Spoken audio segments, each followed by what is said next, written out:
인생의 겨울에서 만난 스승. 정약용 18년의 고독이 건네는 따뜻한 위로.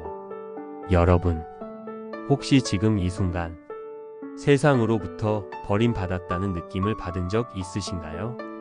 회사에서 아무리 열심히 해도 인정받지 못하고 믿었던 사람에게 뒤통수 맞고 경제적으로 무너져 내리면서 나는 이제 끝났구나 하는 생각.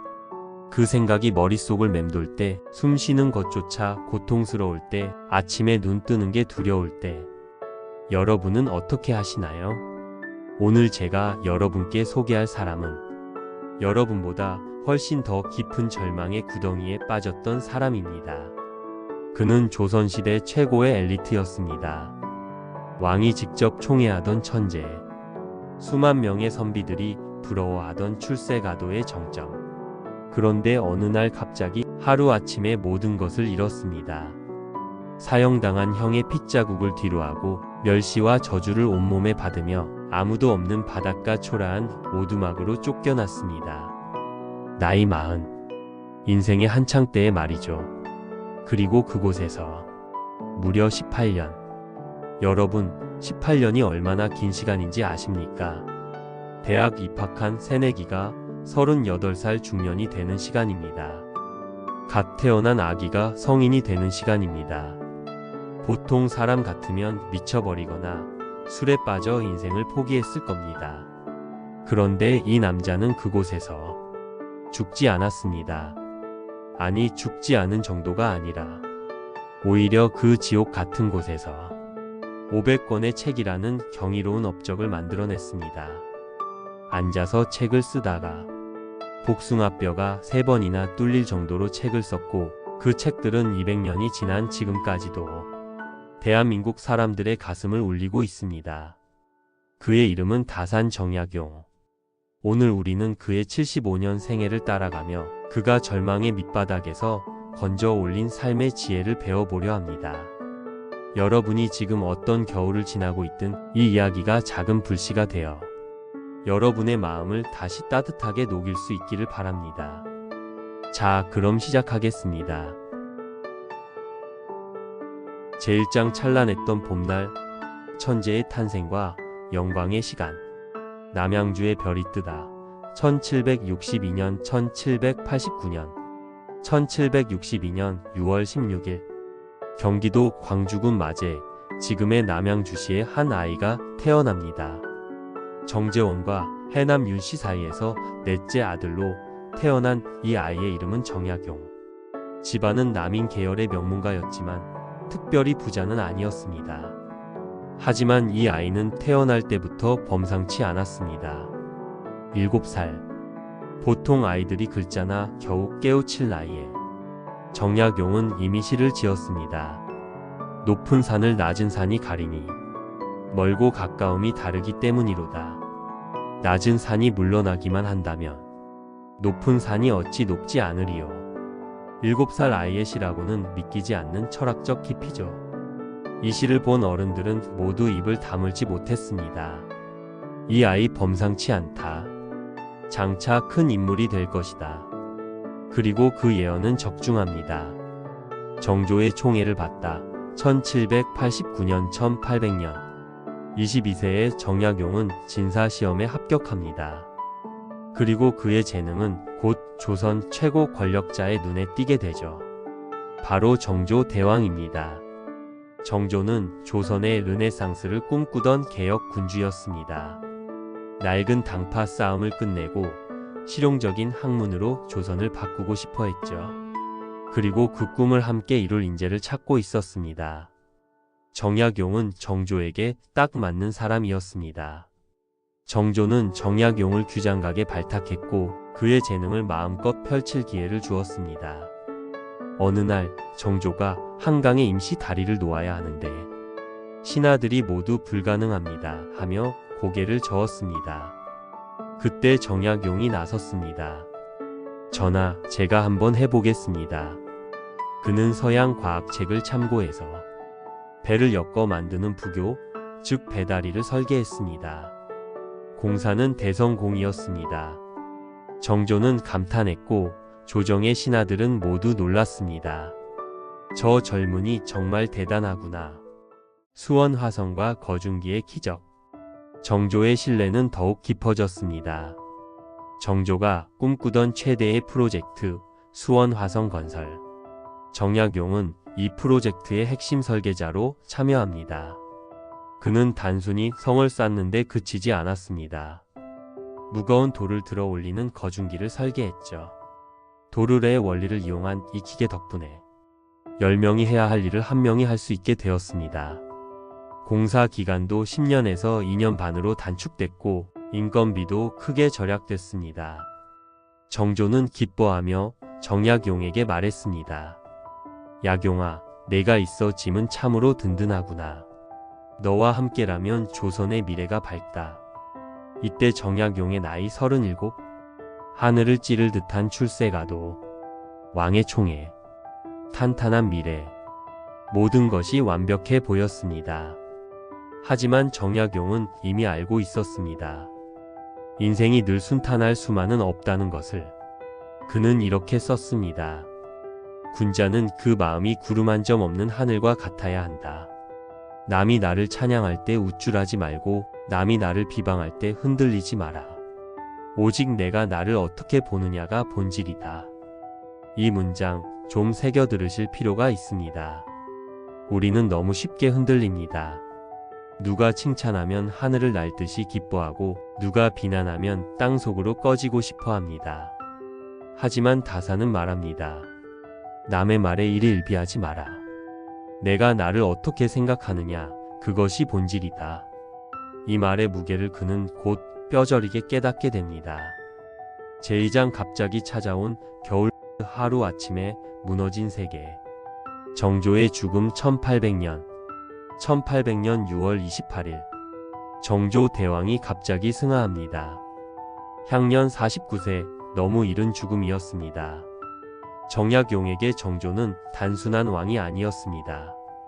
은인이자 스승이자 자신을 지켜주는 거대한 우산이었습니다. 그 우산이 사라진 순간 차가운 핏줄기가 정약용의 머리 위로 쏟아지기 시작했습니다. 신유박해의 광풍 1801년. 정조가 죽자마자 권력의 판도가 바뀝니다. 노론 벽파가 집권하면서 그들은 칼을 갈기 시작했습니다. 그들의 타깃은 명확했습니다. 정조가 총애하던 남인 세력, 그리고 그들이 믿는다는 천주교. 1801년 신유박해가 시작됩니다. 정약용의 집안은 천주교와 관련이 있었습니다. 형 정약종은 독실한 천주교 신자였고 정약용 본인도 한때 천주교를 공부한 적이 있었습니다. 그것이 빌미가 되었습니다. 포졸들이 들이닥쳤습니다. 정약종, 정약전, 정약용 모두 체포하라. 형의 처형과 유배. 셋째 형 정약종은 끝까지 신앙을 버리지 않았습니다. 그는 참수형을 당했습니다. 정약용은 형의 죽음을 막을 수 없었습니다. 무력하게 지켜볼 수밖에 없었습니다. 둘째 형 정약전은 전라도 흑산도로 유배를 떠났고 정약용은 경상도 장기로 유배 명령을 받습니다. 하루아침에 왕의 총애를 받던 천재는 역적의 동생이 되었습니다. 출세 가도는 끊어졌고 가족은 뿔뿔이 흩어졌습니다. 정약용의 나이 40. 인생의 전성기에 모든 것이 무너져 내렸습니다. 강진으로 제유배 1801년 11월. 장기에서 몇 달을 보낸 후 정약용은 다시 전라도 강진으로 유배됩니다. 더 멀리 더 외진 곳으로. 강진은 한양에서 몇 달을 걸어야 닿는 먼 남쪽 바닷가였습니다. 차가운 겨울 바람이 몰아치고 사람들의 눈빛은 차가웠습니다. 저자가 바로 그 천주학쟁이로구나. 역적의 동생이라던데? 손가락질과 비웃음 속에서 정약용은 강진 땅을 밟았습니다. 주막집 방 한 칸 사이제. 마을 사람들은 그를 받아주지 않았습니다. 문을 걸어 잠그고 침을 뱉었습니다. 그때 한 주막집 할머니가 그를 불쌍히 여겨 방 한 칸을 내어주었습니다. 좁고 누추한 방. 겨울 바람이 틈새로 들어오는 방. 정약용은 그 방에 이름을 붙였습니다. 사이제. 네 가지를 마땅히 해야 할 방이라는 뜻입니다. 생각을 마땅히 할 것, 용모를 마땅히 할 것, 언어를 마땅히 할 것, 행동을 마땅히 할 것, 고통을 통과하는 법. 정약용은 고통을 피하지 않았습니다. 정면으로 마주했습니다. 그는 이렇게 썼습니다. 고통은 축복의 가면을 쓰고 온다. 고통이 깊을수록 그 뒤에 숨겨진 깨달음은 더 크다. 지금 힘들다면 당신은 지금 세상에서 가장 귀한 수업을 받는 중이다. 우리는 고통을 피하려고만 합니다. 빨리 벗어나고 싶어 합니다. 하지만 다사는 말합니다. 고통 속에 선물이 숨어 있다고. 그 고통을 끝까지 통과해야만 그 선물을 받을 수 있다고. 정약용이 18년의 고통을 견디지 않았다면 500권의 책은 세상에 나오지 못했을 겁니다. 당신의 고통도 마찬가지입니다. 지금은 견디기 힘들지만 그 고통은 당신을 더 깊은 사람으로 만들고 있습니다. 제사장 봄은 다시 온다. 귀향과 완성. 1. 18년 만에 해배. 1818년 9월 마침내 유배가 풀렸다는 소식이 전해집니다. 정약용의 나이 57. 청년으로 유배를 떠났던 그는 이제 노인이 되어 있었습니다. 18년. 인생의 가장 중요한 시기를 유배지에서 보냈습니다. 하지만 그는 후회하지 않았습니다. 내가 만약 궁궐에 머물렀다면 권력 싸움에 휘말려 평범한 관리로 살다가 죽었을 것이다. 하지만 유배는 나를 학자로 만들어 주었다. 고향으로 여유당. 정약용은 고향 마제로 돌아왔습니다.